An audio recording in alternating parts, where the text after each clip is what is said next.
I am the Tofu Golem. Please enjoy the video. In this video, I will show how to open an Acura MDX key fob.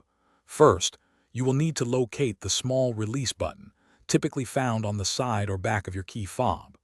Press and hold this button firmly. While holding it, carefully slide out the emergency key blade. This key is essential for manual entry and also provides access to the fob's internal components. This initial step is crucial for safely proceeding with the battery replacement. Now that the emergency key is out, look for a small notch or slot where the key was previously housed. This is your entry point. Take a small, flathead screwdriver or even a coin and gently insert it into this slot.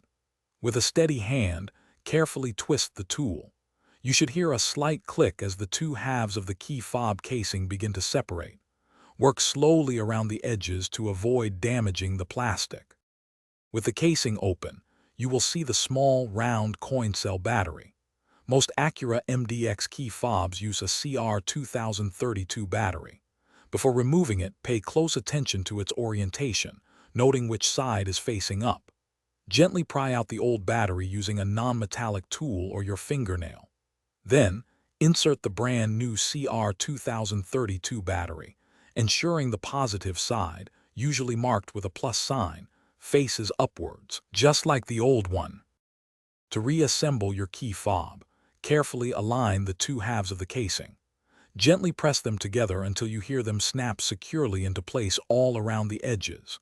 Once the casing is sealed, slide the emergency key blade back into its slot until it clicks firmly.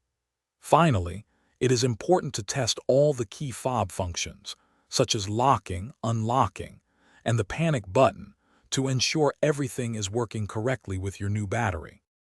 Thanks for watching. Consider subscribing if we helped you today.